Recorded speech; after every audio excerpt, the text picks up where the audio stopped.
Hey, what's going on, guys? It's your friend Steven, and welcome to the first episode of my podcast that I yet have a name to. Kind of been debating on a couple of different names, and this is falling, but that's all right. Nope, we're going live here. So my first name was Steven Talks Oklahoma. That was my original name, and then I thought about naming my podcast The Poop, which is the People of Oklahoma podcast. And literally everyone that I've asked, even Sarah, who is the producer of this podcast, said that's a terrible idea.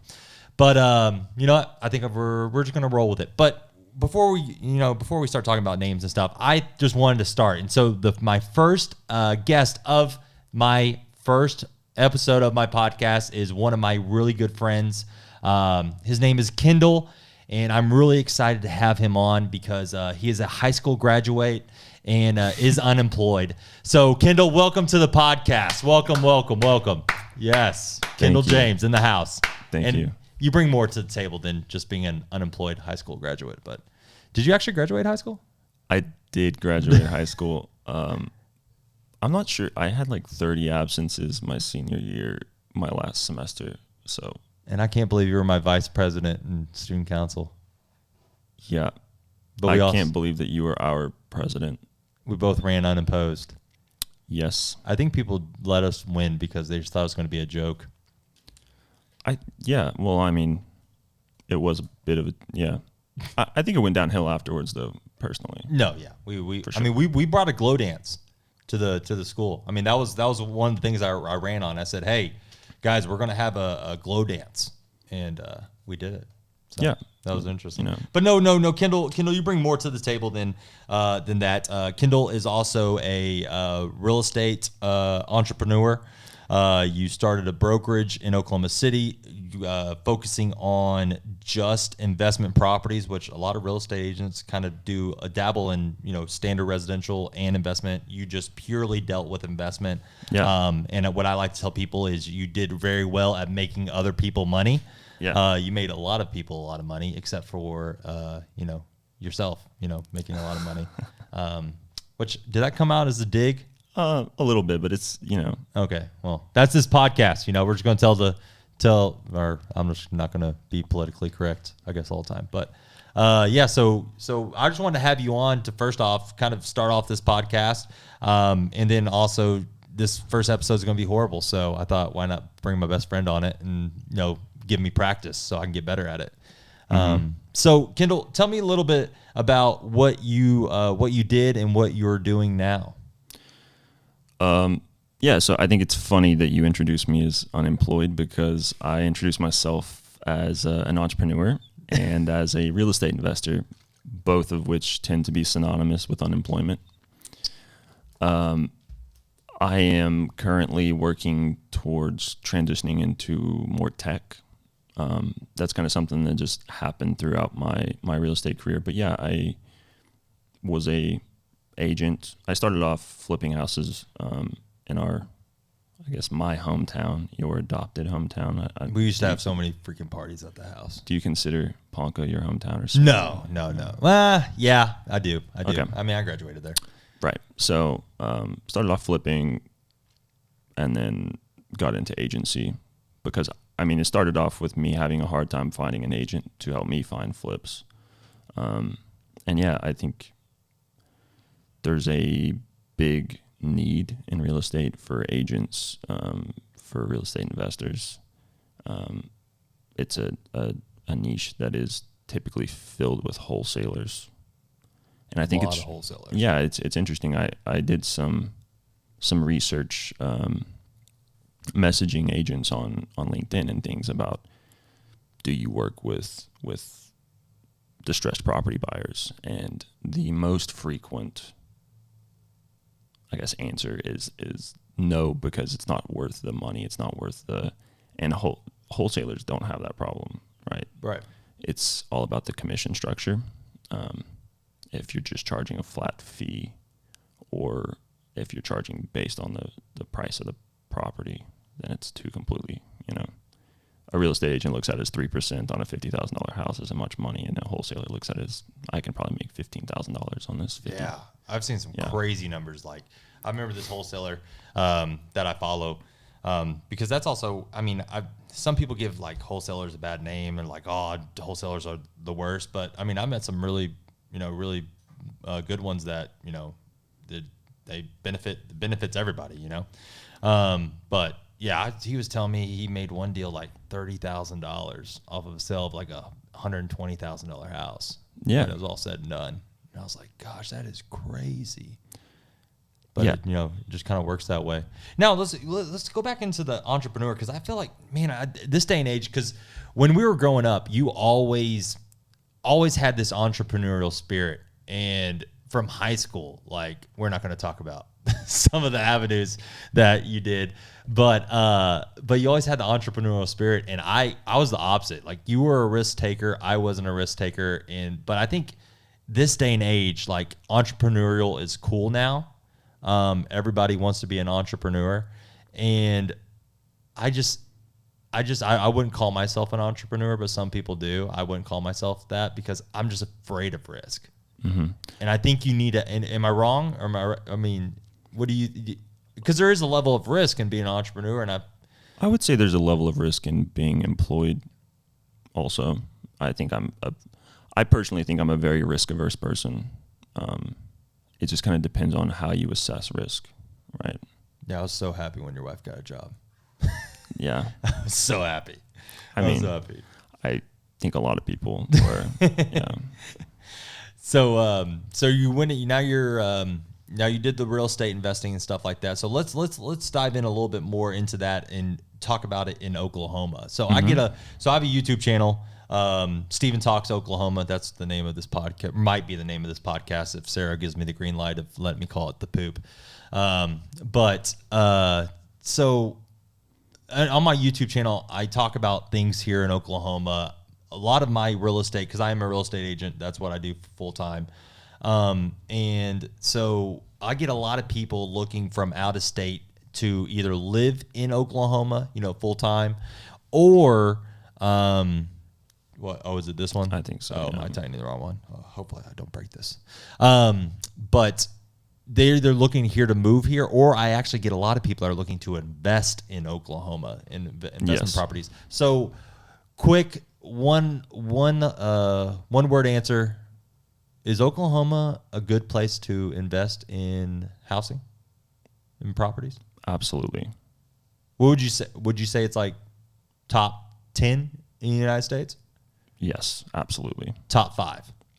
Probably, yeah. Top 3? Yes. Number 1? State-wise, I would say 1. Yeah, probably. All right. So if you had to invest in any city in Oklahoma, well, actually, just give me a couple. Tulsa. That's why I'm here. Yeah. Oh, that's for a long time. Oklahoma City was the place, but Tulsa has been behind economically. The real estate market has been lagging 3 to 4 years. It seems like since I started in 2015. Oklahoma City has finally got to the place where it's a little bit too hot for me, but that's why I decided. Why do you think Oklahoma City has gotten too hot? The Thunder, the basketball team. Yeah. Explain yourself. Well, I think that when the Thunder came to Oklahoma City, they were like the 31st largest city in the U.S. Now they're the 20th. Huh. Yeah. I think that number alone, there was one hotel downtown, and downtown. I was down there 25. for the Thunder game, and downtown Oklahoma City, it's popping. They have like an actual trail line thing. What do you call those trains that are like electric and like trolleys? Yeah, trolley. That's pretty cool. Yeah, all the map stuff. I was a lot of this information I got from David Holt's State of the City. Who's that? The mayor. Oh, that's mayor of Oklahoma City? Yeah, and so he, one of the things I didn't know about, they were talking about putting in a commuter line from Edmond all the way down to Norman. They do that? They're in the process of doing it? Yeah, okay. I heard they're in the process. Man, that'd be cool. They actually talk about making trains from Tulsa to Oklahoma City. Yeah. That'd be sick too. That would be so sick. So you see the Thunder has kind of have gotten, probably the name on the map of Oklahoma City, but you also said probably search engine wise, when people search for investing in Oklahoma, obviously Oklahoma City will pop up first because of the name, right? Right. I remember you telling me that, and I was like, oh, that makes so much sense. And it's so funny because I'll talk to people from, other states looking to move here to Oklahoma, and they're like, you know what, we're looking at Oklahoma City. And then we kind of just stumbled across Tulsa. Yeah. And I'm like, I think that's so interesting because obviously Tulsa is the second biggest metropolitan area. Actually, there's only 2 metropolitan areas in Oklahoma. But no one really thinks about Tulsa first. Everyone thinks about Oklahoma City, and I hate Oklahoma City. Yeah. Is that a strong word? Can I say that? It's definitely a strong word, but I don't hate Oklahoma City, by the way. Clear that up. Most of my clients were out of state, and I think that the problem is that a lot of people don't know Tulsa exists. Most people that I talk to could only name one city in Oklahoma City, or in Oklahoma, and that was Oklahoma City. Yeah. So. Yeah. So what would you say, investing wise, Oklahoma City is kind of hot. What makes Tulsa so not, kind of desirable for investments and stuff like that? Would you say not? No, Tulsa is, Yeah, I think. Well, I saw some stats recently that suggested that Tulsa is the most affordable city in the nation right now, as far as residential real estate goes, price to value. So, like I said, I mean, they're a little behind Oklahoma City. They have been appreciation wise, a year or two, and so it's like buying in 2020. And that's the other thing is I never knew why this number was so important for cities or metropolitan areas, but Tulsa just passed 1 million people in the metropolitan area. Yep. For Tulsa or for the greater Tulsa area. So that would be like Owasso, Broken Arrow, Bixby, Tulsa, Sulpulpa, Sand Springs. So I never knew that was a really big deal, but I guess for an economic size city, you get more, opportunities of, businesses, corporations looking at Tulsa seriously now. That makes sense. Yeah, which is really, really cool. So here's the real question though, Kendall. You lived in Oklahoma City for how many years? 8. 8 years. You lived in Tulsa now for, I don't know, maybe 9 months. 9 months. Yeah. Which one do you like better? I figured you were going to ask this question. Why is that? Just because the entire time I was in Oklahoma City, every time I talked to you, the conversation was like, how much better Tulsa is, which you've never lived anywhere outside of Tulsa since you were an adult. So I think that's a really unfair question. I don't want to bash Oklahoma City. I think the real answer is that I think I like myself better now, at this age. And that's why I like Tulsa better. It's hard for me to say, I'm much more active here. And at first I attributed that to just Tulsa being a more inviting, pull you outside place. But I'm not sure that that's entirely fair. I mean, there's walking trails and things in Oklahoma City. I think maybe I just wasn't at that point in time in my life, at that age where I was interested in doing those things, and so maybe I just never dipped into them. But I do like Tulsa a lot. It doesn't feel, it's not the plains. That's the thing. Growing up in Ponca, living in Oklahoma City, it's the plains. It's flat. There's nothing. There's not, they call it green country around here. Right. There's a lot more bugs. Not more bugs. Yeah. I never really thought about that. That's that would be true. All right. So what are some different? So you talked about the plains. What are some other differences you noticed? So if I was debating moving to Oklahoma City or Tulsa, and maybe came across this really great real estate agent named Stephen Hester's YouTube channel and wanted to know the difference between the two. I'm just speaking hypothetically here. Yeah. What would my steps be? Yeah. But what would you say the differences are? No, good or bad, but mostly lean good towards Tulsa. Well, Oklahoma City is 3 times the size. It's like the 10th largest city in the U.S. by land area, and most of the other 10, in fact, I think 8 of the other 10 are either in Montana or Alaska. Houston is the only metropolitan area with more land square footage land square miles than Oklahoma City. Oh, is it? It's literally 3 times the size of Tulsa. It's bigger than LA. So that's a difference. And you can feel it. I think that's one of the big reasons why it feels like there's more to do and things, because everything is, when you have such a more centralized city like this, all of your infrastructure spending and everything gets funneled, right? So right. There's pockets of things to do in Oklahoma City. It's all over the place. But because of that, there's not like, the parks aren't as focused and things here. I mean, Tulsa's crazy, honestly. Downtown is cool. Yeah. But the gathering place and all of the stuff around the river. Yeah, they also have a cool place over down. Scissortail Park is over there in Oklahoma City. Yeah, I haven't been there, to be honest. Oh, you haven't? They were, when I moved, last time I was going by, it was still being finished. Yeah. So, yeah. What would you say the traffic's like over there in Oklahoma City? I mean, like I said, so like it's very similar size-wise to Houston, but there's no traffic. So okay, that's nice. It's like, it's still almost an hour to drive. Holy from crap! top I to forgot bottom. there's an amusement park. I always forget about the amusement park over there, Frontier City.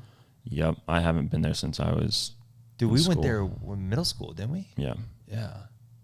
So when I first I was moved dating there, Kelsey Hayes back then. That was like, I think in 8th grade.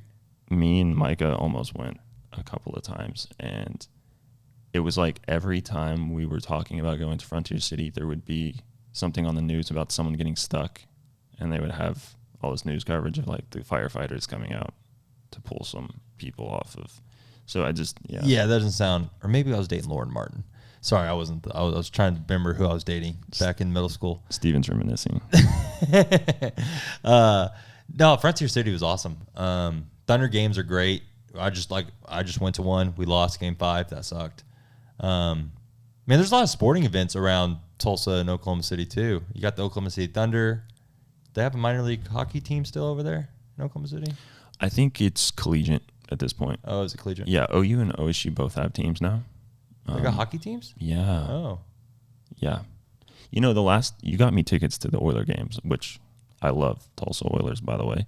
I know. I brought you. I took you. We'll talk about that. We'll talk about that in a second because that was really cool. The last game you got me tickets to, they scored the most points that they've ever scored. Oh, the Oilers did? Yeah, it was like they scored like 11 points or something. In a hockey game? Yeah. That's a lot. 2 hat tricks. I know. Kelsey, my sister, and her husband were with us, and they're like, "Is it always like this?" I was like, this is only the second time I've been. I'm not sure. And I looked it up and was like, no, it turns out this is the most they've ever scored. No, that's really cool. The Tulsa Oilers, and I remember because I didn't the OSU and OU play right before, and you could have went to that because the tickets were maybe, but yeah, I don't know if the tickets were the same or not, but they did. I think maybe the sales rep that sent me those tickets told me that, but Oklahoma City also has a minor league baseball team down there too. Yeah, I forgot what the name of it. Do you remember the name of the team was? Dodgers. Yeah. Is it Dodgers? Yeah. I'm not a baseball person, But no, Oklahoma City, and I said I hate Oklahoma City at the beginning. I obviously don't hate Oklahoma City. I do a lot of videos and stuff on my Instagram, so go follow the 918 agent. Do you like those plugs? I've been practicing those plugs all day. Yeah. Different plugs, different places. But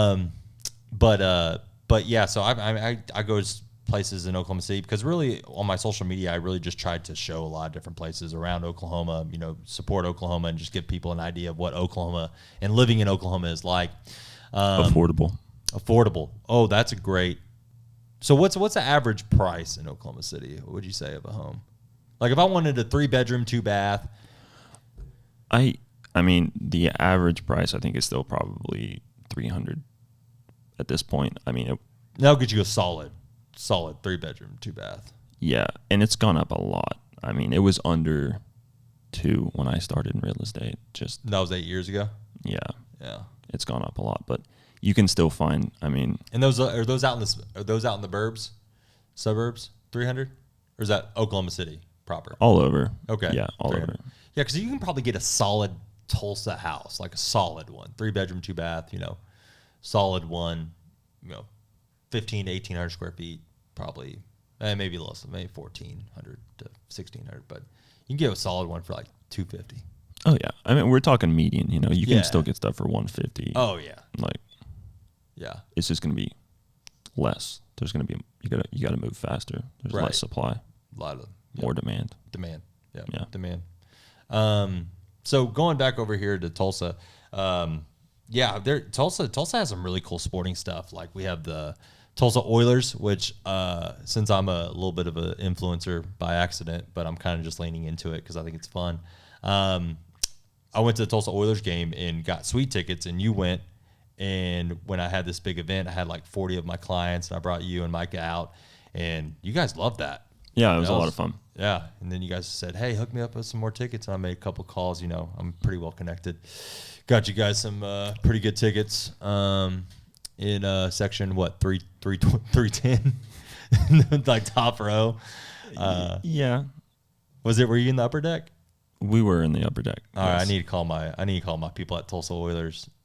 Say, hey, what's up with this? I was trying to impress some people. To be fair, there was, we there a lot could have of people moved there? down if we wanted to. Oh, you could have? Okay.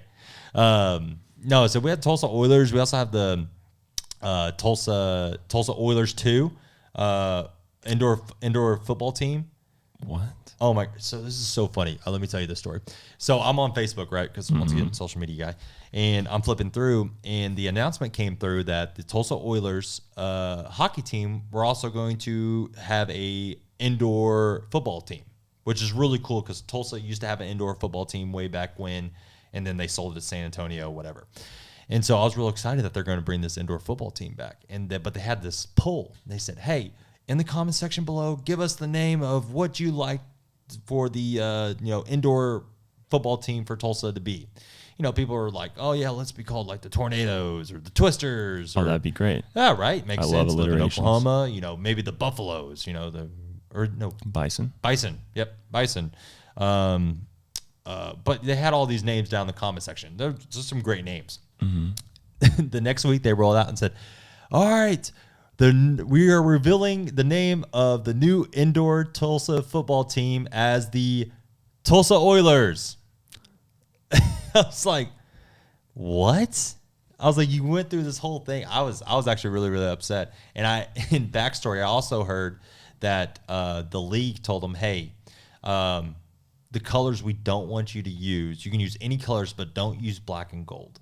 Like, don't use black and gold because I guess that's hard to like for reasons for marketing or stuff." You know what they chose? They chose black and gold. Yeah. So, but anyway, but it's still cool. I mean, Tulsa Oilers. Now it's just super confusing. When you talk to people, like, "Oh, Tulsa Oilers. Are you talking about the football team or are you talking about the hockey team?" I think they were skimping out. I think they wanted marketing material. They're like, "Hey, we don't have to pay for two domain names now. We just pay for one split it up, or just change the logo out. We'll just keep the Tulsa Oilers." I want to know the backstory of why they named it that because I haven't got a good answer yet. Well, I mean, I think it has something to do with the oil industry here. But can't you like call it the Tulsa gas pumps or something? No. Or the Tulsa gas pumps. I don't know. Tulsa. What other good Tulsa Roughnecks? Naming Tulsa Roughnecks. Why did they not go? I think that was the name of our old indoor football team. Was the Tulsa Roughnecks? Why could we not do that? If it was around oil. Yeah. What else could we do? I think you should start a petition. I should. It's dumb. Yeah. I think it's It's definitely confusing. They're associated, right? Like it's not an NHL team necessarily, right? They're like a farm team. Yeah, so they're farm. So I found out that they are a farm team to the Anaheim Ducks. Yeah, the Mighty Ducks. There's an Oilers NHL team, and so I thought that I saw that they were going to be their farm team. Turns out Tulsa just kind of has a tradition of naming their sports teams after Oilers. Oils. Because I mean, I guess that makes sense. So that leads into the minor league football team. Or sorry, baseball team that we have, the Tulsa Drillers, One Oak Field, which is I haven't took you to a baseball game. I have yet. not been to. All right, I'll take you. I know people. I can get you there. I can get you some good tickets. Row 300 or section 300. But they're not very expensive, honestly. I took my son to a game last year, and if you have kids, this is the when you might start popping out kids. you want to buy tickets in the lawn, because the tickets out in the lawn are out in the outfield, close to the splash pad, close to the playground. Because if you have kids, you're not going to watch the game at all. You're going to basically be at the splash pad playground area the whole entire time and not watch the game. But the kids have fun, and that's all that matters. But those tickets are only like $10. At least when we went, they were $10, and it was awesome. Affordable. And I say you don't get to watch the game. Like, what I did is I just had the kids there, and I just walked around and, kind of was able to watch the game. But yeah, Tulsa Drillers. So that makes sense about behind the oil. And then we got a minor league soccer team. Did you know that? I did not know that. Yep. It's called FC Tulsa. Got it a couple of years back. So, but nice. Yeah, so we got that too. And then we got BMX track now. Tulsa has a professional golf. Southern Hills. They actually come and play. PGA. Yeah. Tiger Woods came out here and played that. Played the Open. Is it the Open? PGA Open? Yeah, I think they've done the U.S. Open here twice. Or maybe the last one might have been the Players' Championship. But did Tiger ever win Southern Hills? I don't think so. No. I went to the U.S. Open in 2001. Isn't that crazy? Did you get to watch Tiger? I did. Is it just like a mob of people just following him? Mm-hmm. That's crazy.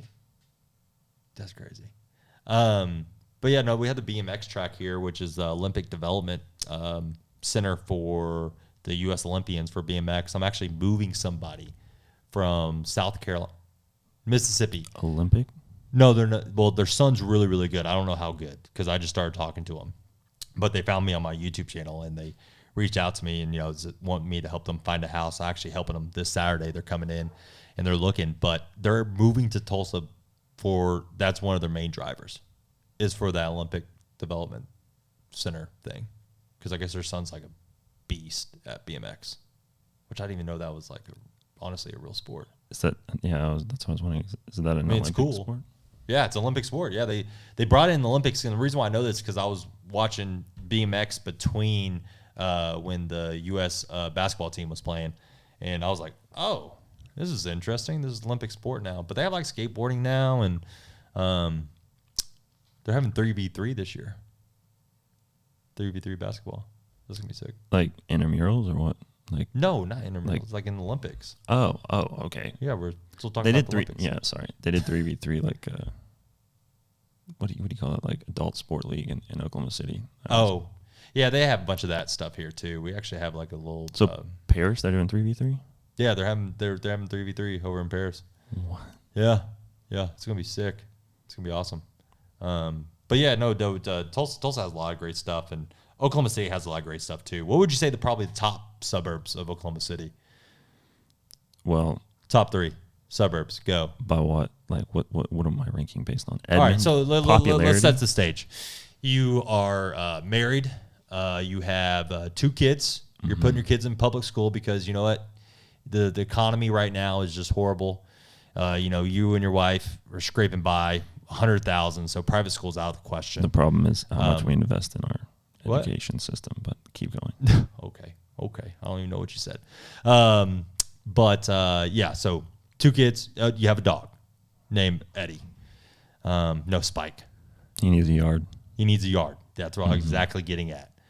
So you need a yard. Probably nothing bigger than a 1/4 acre. You know what? You like grocery stores. So you want somewhere with highly dense grocery stores. They like Trader Joe's, but aren't, if you're not close to a Trader Joe's, that's okay. As long as there's maybe a natural grocery store nearby, because, those high quality, red dye 40s and all those things. So yeah, so basically I'm one suburb, and that's kind of, you remember all that? Yeah. Go. Give me your top 3. Go. Top 3 suburbs in Oklahoma City. Go. If I'm this person, it's going to be Edmond, Yukon, and Mustang. Yukon? Oh shoot. This is Mustang North. I was thinking Lawton. When you said Yukon, I was thinking Lawton Ike. Lawton? That's a long ways away. Yeah. How far is Lawton from? An hour and a half, 2 hours. Okay. So you say Edmond, Yukon, and Mustang? Mm-hmm. What's the in that order? Probably. Yeah. What's the difference between Edmond and Yukon? Just to be clear, my personal favorite subdivision, my personal favorite, like it's a little sleeper. Okay, the people who live here probably don't inside info. Want me to say this, dude. Because of this podcast, that suburb's gonna blow up now. Not blow up. I hope like, not. Yeah, I mean it's gonna more population. Like I'm like, oh gosh, can we edit that? No, I'm just kidding. I really like Forest Park. Forest Park, where's that at? It's on the east side. Is that an actual suburb? It is its own municipality. They have their own police force. Okay. Yeah. It's just a neighborhood community, though. Forest Park. Do they have their own public school system? I don't think so. So where do they go to school at? I'm sure it's Oklahoma City public schools. How are Oklahoma City public schools versus Tulsa public schools? I haven't been inside either of them. Oh, okay. Does a lot of people talk trash on them? Yeah. Okay. But I guess that's kind of every public school system. Yeah. A lot of people talk bad about Tulsa public schools. I've seen a lot of bad things. You've seen a lot of bad things about Tulsa public schools? Well, just there's a lot of conflict, it seems like, between the state and Tulsa. They've been talking about taking away their, So what would they do? Superintendent or something. Oh, wow. Yeah. Where are they going to take them? To jail, I guess. I don't know. Yeah, no, Tulsa public schools are, yeah. I think it's a little political, but. Yeah. Yeah. So Forest Park, okay. Never even heard of that. Mm-hmm. I heard of, was it Nickel Hills? Is that where all the rich people live? Yeah. Yeah. Then I heard of Piedmont and Tuttle. Those pretty good? Yeah. Those Piedmont and Tuttle are both places that are like, you're starting to get a little further out. It's like. So how far is Edmond from, let's make it, how far is Edmond from Oklahoma City? Downtown. Drive time? Yeah, drive time. 30 minutes. 30 minutes. And then Yukon? Probably about the 30 same. minutes. Yeah, it's probably 25, 30. Yukon and Mustang are very close to each other. Yeah, northwest. I've heard a lot of good things about Mustang. And then how far was Tuttle and... So Piedmont is like a little further out. So it's like Collinsville to Owasso. Oh, okay. Yeah, Got you. You're getting a little further out. And it's going to be the same thing with Tuttle, but it's the other direction to the south. Got you. All right, cool. Well, thank you for your top 3. Yeah. I appreciate it. That was really good. What are your top 3s in Tulsa? Dude, you're good. You're good. Asking me questions. Man, I would go... if I was talking about like primary suburbs, I would go Owasso, Bixby, Broken Arrow, in that order. Mm-hmm. But my sleeper ones, because we're talking about sleepers, that's ones that really, really matter. I really like Skytook, Collinsville, and Coweta. So I call them secondary suburbs. That's what I call them. Okay. I made up that terminology, by the way. Just now? Yep. And they're basically like smaller suburbs of Tulsa. That's why they're called secondary suburbs. But yeah, no, those are my good ones. Skytook, Collinsville, and Coweta. And I like them just because they're smaller school size, a little bit more affordable in real estate comparatively to like the rest of Tulsa. Obviously, Tulsa's very affordable as a whole, but compared to the rest of the country, yeah. Yeah, compared to the rest of the country. But yeah, I like those ones the best. So, yeah, they're really, really good. But let's go back to talking about you a little bit. So I made fun of you at the very beginning of the podcast, and now I'm starting to have regret of it. So I want to apologize about saying that you're unemployed, even though you kind of are. But you're doing this entrepreneurial thing, but you got some pretty cool ideas of what you're doing, and we're talking about them in the car, and you're in the process of writing a book, right? A couple of books. What was the name of the one that you told? I forgot the name of it, and I said it was awesome. If you wouldn't have asked, I probably would have been able to tell you. That's all right. So what are some of the things you're working on? I'm working on an accounting book, kind of like self-employed accounting. I'm also working on a project for people who have ADHD, like project management and tips for managing that, especially for someone self-employed. And then also I'm still doing programming stuff seeking financing, working on designing and things, some real estate investing software. Okay. So what's what's probably your biggest one that you like? I mean, the biggest overall, Biggest project is going to be the real estate investing stuff. Yeah, but it's also like what's your kind of goal behind that? To try to put the tools into people's hands that I developed throughout the years at Invest OKC, to give people, especially even if it doesn't get outside the state, I think it would be really a success just to give people another marketplace, right? A different lens. There's a lot of people who look at real estate, personal homes, as an investment, but there's really no way to shop from that lens. It's like if you were trying to buy stocks based on photos of their corporate headquarters, right? Like glossy photos and what's in their corporate amenities or something in their offices rather than financials. Real estate is the best investment that most middle class families in America make. Yeah, I think real estate's very important with, stock market's great, but I think it's really not. We'll get back to that. You told me this when I first started getting into real estate. You said, Steven, real estate's probably is the best investment because it's real. Mm-hmm. Like it can't be manipulated too much, like the stock market can.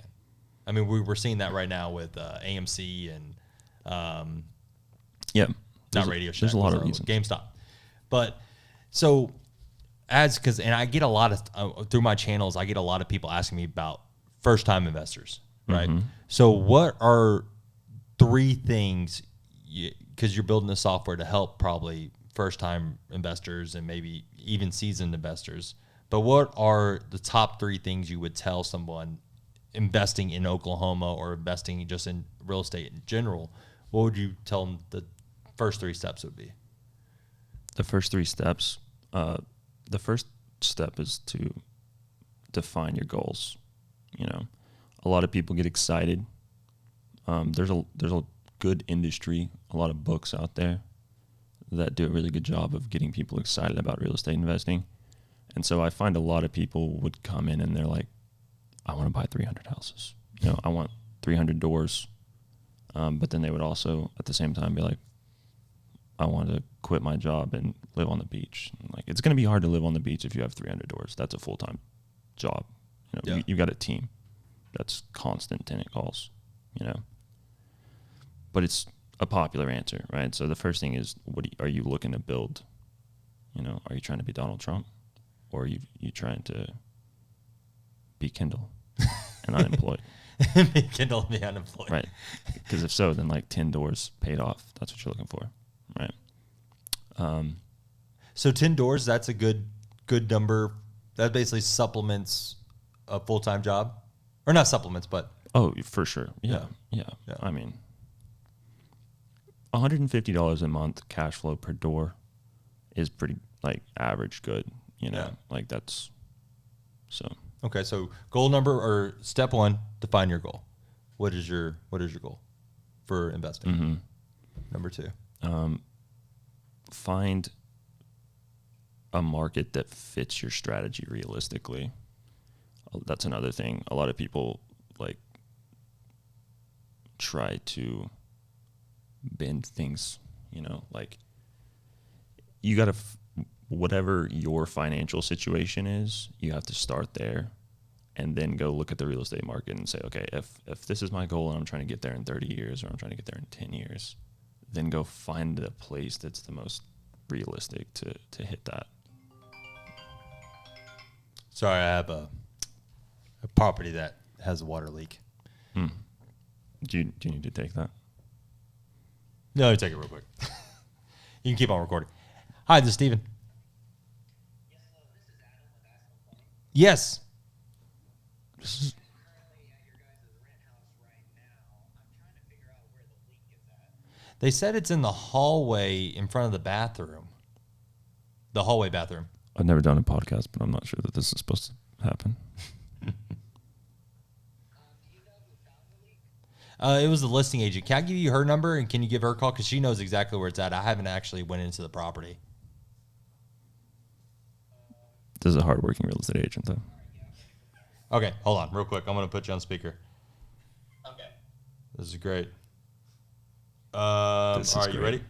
It is 918-520-6514. Oh, shoot. Oh, shoot. No. Oh, so sorry. I put you on hold for some reason. Did you get that? Oh, yeah, I got it. I was just saying I'll give her a call so she can point me in the right direction. Okay, perfect. And her name is Amanda. Okay, awesome. Thank you. Thank you. I hope you're not doing a podcast right now, Amanda. Yeah, so that's part of real estate. So That's a good agent, though. that's a great agent. Yeah. I got a leak going on, dude. I gotta Put your client first. I gotta put my client first. Hey, plumber's calling you. Dude, that's the thing about real estate, bro. So this is supposed to close tomorrow. We had some structural issues. We got it handled. Got foundation repairs, piers, all that good stuff. And the listing agent does her final walkthrough yesterday and says there's a leak. And I was like, what? So got on the phone with the plumber, got them out there, blah blah blah, and we're supposed to close tomorrow. So what was number two was Yeah, I think probably take stock of your personal finance situation, where you're at, set your goals, realistically come up with how much cash you have, what's your debt to income, and figure that stuff out. Those are going to be the two variables that are going to play into what your ultimate strategy is going to be.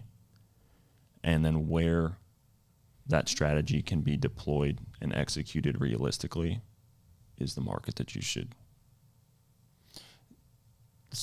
I'm a big fan of remote, a lot of people, because it's still maybe, there's a lot of people that would say it's very risky, which, in some ways it is.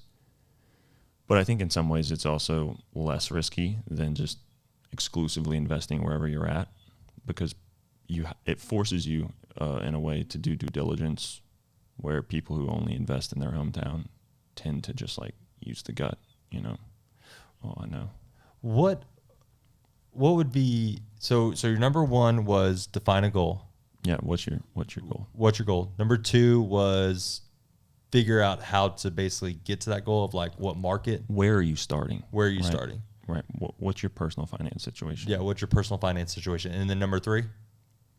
And then three is going to be determine a strategy, an acquisition strategy.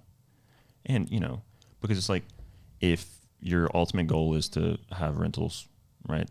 If you're looking for passive income, but you don't have the cash to get there, then you can start off flipping, right? Mm-hmm. If you need to build up some cash, there's pretty much always a way there. Mm-hmm. If you have the willpower and the drive, it's just a matter of being realistic, right? Right.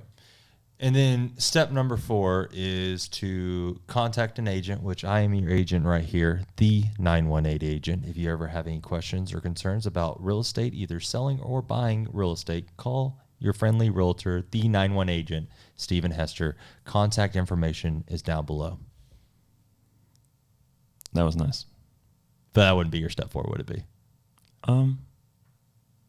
It would definitely be probably to find an agent.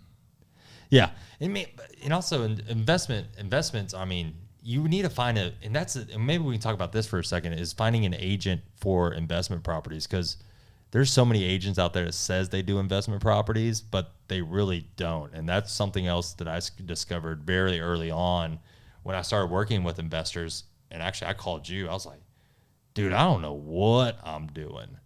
And I called you first because to be honest, I don't really know any other ones. I know people who say that they specialize in investing, agents. Not going to say any names, but they don't. Say them. No. Drag them through the mud. Do it. I'm trying to get clicks here, bro. It's if you here's some tips. If you're looking for a investor agent, specifically if you're going to buy residential distressed properties, ask for some stats. Okay, so some things to look at. What is the median price? Dude, hold on, time out. Give me questions that you should ask your listing or your investor agent to find out if they're true. Is that what you were doing? That's what I'm doing, yeah. Okay, I'm sorry. Okay. I just interrupted you. So you want to find out, you want to get all of their sale data. Okay. Right. What are the transactions you've closed on the buy side? I don't care about listings, and maybe listings too, just so I can do what's your balance? Are you 50-50? Do you mostly do listings, or are you 20% of your business is buys, 80% listings? So it's going to be median close price. That tells you, are they, because if you're looking for distressed properties, which is really what I consider an investment property, and they're selling in 200, 300,000 range all the time, then they're not selling distressed properties. And then also, what is their close price to list price ratio? So if it's 100% or 102%, right, that's also not a great sign, because most of these properties are going to be poorly listed and you're going to be trying to negotiate. So a sign that someone actually does this kind of business is going to be a low number on their median close price. Mm-hmm. They're going to be selling a lot of stuff under $100,000. The average of all of my sales were like 60,000, 68,000, something like that. That's like the median close price for my entire career. Dang, that's your median? That was your median? Mm-hmm. Dude, my median is 300,000. Mm-hmm. And that's why I don't really work with investors all that often, because the first question that I ask my investors is, I ask how long do you own an investment property currently? Yeah. And if they say no, then I usually tell them, like, I'm not the right guy for you, because I'm not doing investing property, because I don't want to do them a disservice, right? Well, you're making money doing other things. Yeah, I got people that are looking for $300,000, $400,000 houses. That's more of my realm of dealing with those type of clientele. So I only hold about 4 investors at a time as a clientele, because they're buying multiple properties a year. They know what they're looking for. They really just use me as eyes here in Tulsa, because they have programs and algorithms that are running through properties, and they give me a list of 2 or 3 and say, hey, we're going to put an offer on this house. We just need to see the inside of it real quick. Yep. Go shoot a video of it and send it to me. I say, solid. I'll go do that. No problem. And I'll send it to them, and then they basically kind of take it from there. I'm basically just kind of I'm almost like their secretary, write the offer for them, and they tell me what to put down, and go set up inspections for them, and we're good to go. Because all of them are remote, right? Yeah. So it's popular. There's a lot of remote investors. I had an investor that he found a deal through a wholesaler, and I just gave him a flat fee. Said, hey, this is a flat fee. If it closes or not, you're paying me, type of deal, right? And so went out, looked at the house, got it under contract, bought it for $120, did about maybe $15,000 worth of repairs, and sold it for $195. Nice. $199. It's not bad. Yeah, it's not bad. But that was his first one here in Tulsa. But it's just it was really cool watching the process. But he did all that out of California. Yeah. He lived in California. So he had contractors and all that stuff and already lined up. And I was basically his eyes and ears. So I would go check on it once a week, just to see. So, but yeah. The other thing I would tell people is, real estate is the best place to start investing if you're interested in trying to grow wealth and you're like in the middle class or lower middle class, rather than the stock market, because first off, every investment marketplace is rigged. If there wasn't some sort of rigging, then it wouldn't be possible to invest, because you have to be able to more or less guarantee through mathematical analysis that there's going to be a profit, and that requires some sort of control, right? So the real estate market is the only like asset class in the U.S. that is regulated by the U.S. government, regulates the appraisal process, and more or less like the function of an investor is valuation, right? So if you think about what you're doing is you're guessing what the future value is going to be, and it's form fill in real estate, which is why flipping is so easy, because you know there's really, it is actually regulated, and it has been since the 1980s. So when you say rigged, you're saying real estate's rigged, or you're saying the stock market's rigged? Both. Oh, both. Okay. Yeah. But the stock market and things like this, they're rigged in the favor of large entities. And that's the difference. The residential real estate market is pretty much the only investment marketplace that is rigged to the favor of the individual. That's why until very recently you didn't see hedge funds and stuff investing in residential real estate, because it's the best place to start, but you pretty quickly get to a point where it's not scalable because there's so much work. You know, if you've got $100 million that you're trying to invest, single family homes don't make sense. But if you've got $50,000 you're trying to double, there's no other place that you can do it as effectively. That's interesting. And if you have $50,000 and you put it in the stock market, you know, like, because compound interest isn't going to happen fast. Right. It's not going to happen fast. Right. So if you had $50,000, you lived in whatever, Tulsa, you lived in Oklahoma somewhere. Your first move, get an idea of what you want to do those top 3 steps.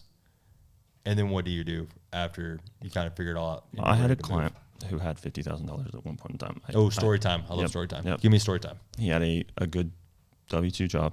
Okay, so this was kind of his situation, right?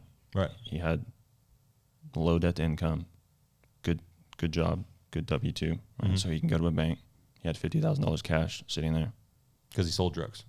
No, I think just because he saved. Oh, okay. You know. All right, cool. Yeah, sorry. Sorry. And so we turned that into 3 houses. 50,000? Yep. So we used it as down payments. That was his okay, so that was his down payments. Okay. All right. So his goal was 12% cash. This is in Oklahoma City. Okay. Yep. So we turned Is that Aaron? into. Nope. No. Can't tell you names though. Pause the story. We're going to find out about my plumbing issue, see what the problem is. Hi, this is Steven. Hi, Stephen. This is Wendy with Aspen Plumbing. Yes. Hi. I just wanted to let you know that our plumber was able to find the location, and he should be arriving pretty soon, or he should already be there. And I did pass along that lockbox code. Oh, perfect. Yeah, he's already there. He gave me a call. He's having a tough time finding the leak, so I gave him the other agent that found it or said she found it. So. Amazing. Well, thank you so much. Thank you. Bye. The good news is if you have a hard time finding a leak, it can't be that bad. Yeah, that's what I was thinking. Yeah. Now yeah. I mean, I don't know. But anyway, so, oh wait. Okay, she hasn't talked to him yet. Saga continues. So a person that you're not going to name, but in this case, we're going to call him Aaron because it's not Aaron. And I didn't say a last name. I could have made up that name. So $50,000, bought 3 houses, Oklahoma City. Also, he's not a drug dealer. Continue. Yeah, so we hit the 12% cash on cash return just on rent. Okay, so mailbox money, right? Passive income. And then he cashed out, sold all the properties. And I don't know exactly how much he made, but I think he more or less like tripled his initial investment too. So how much, down payment, was he putting 20% down? Probably something like that. It's different when you're doing investment. Okay. Because you can use the equity in the home.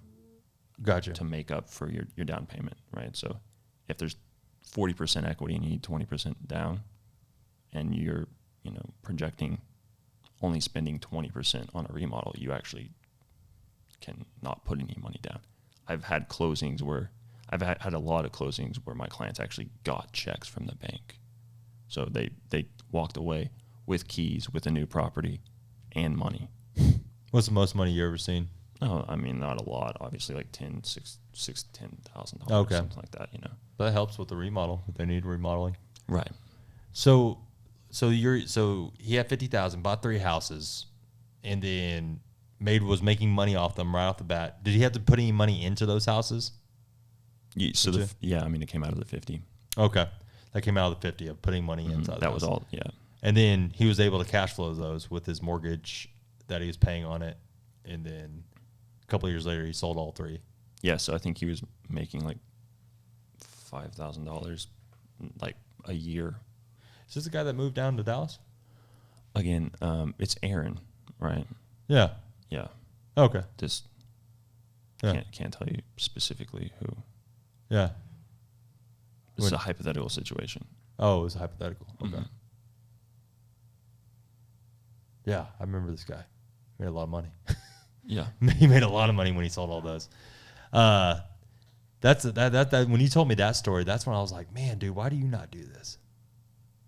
Well, because I don't have a good W-2. Right.